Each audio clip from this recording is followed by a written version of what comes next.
Épisode de Let's DIY This Short. Fanny de The Look Project. Je vais vous proposer de faire une recette zéro déchet, hyper facile à faire et à adopter à la maison. Pour ça, vous allez avoir besoin de 4 ingrédients. Number 1, de l'eau. Number 2, de l'argile blanche, trouvable en magasin bio ou magasin vrac, hyper facile à trouver normalement. Prenez-en beaucoup. De l'huile de coco, pareil, trouvable en magasin bio, privilégiez de la fair trade, parce que l'huile de coco ça vient de loin, ça demande énormément de ressources, d'énergie, et c'est fait dans des conditions de travail pas toujours top, donc faites attention à ce que vous achetez, regardez bien les étiquettes, renseignez-vous.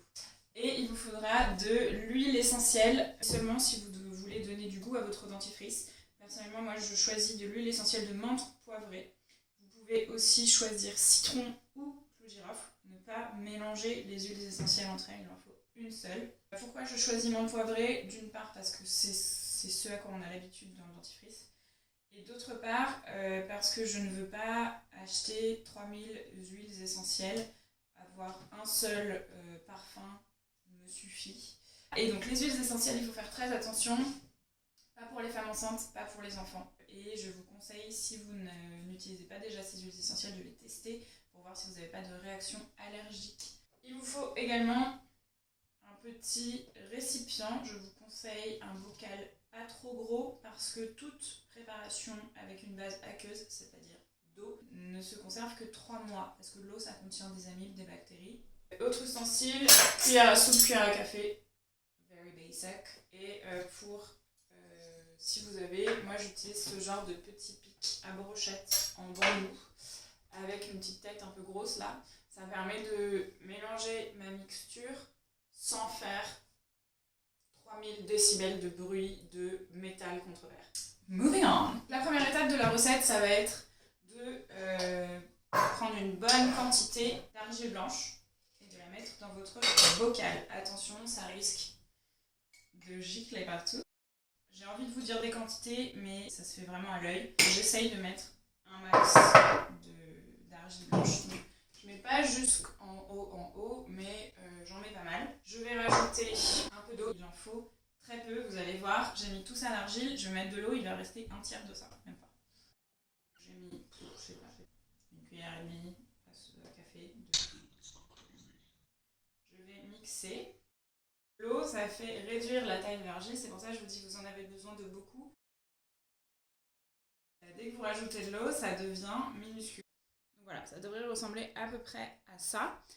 Du coup, vu que vous n'avez pratiquement plus rien dans votre pot, vous recommencez. Vous remettez de l'argile, vous remettez de l'eau, jusqu'à ce que ce soit... L'eau, allez-y très doucement. Vaut mieux que ce soit trop sec que trop humide. Là, c'est une super texture.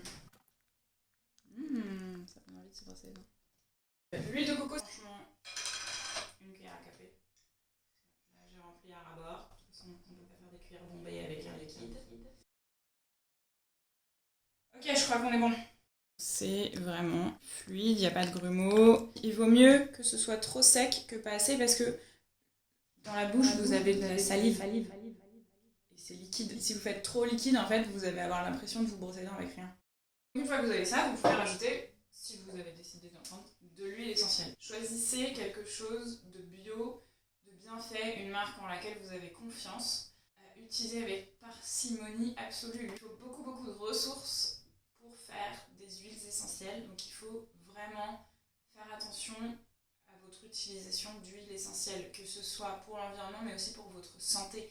On n'est pas fait pour se couvrir le corps et ingérer des huiles essentielles toute la journée. Il faut faire attention à ça. Vous allez mettre 4-5 gouttes selon votre préférence, selon la taille de votre peau. Vous mélangez une dernière fois. Vous avez fini votre recette de dentifrice 0 déchet à conserver 3 mois.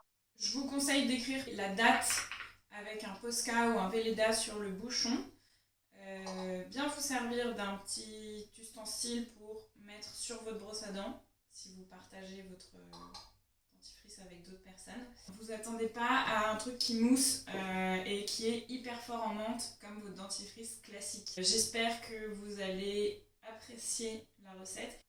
Hashtag The Loop Project DIY, n'hésitez pas à nous taguer, j'ai hâte de voir vos recettes. À la semaine prochaine!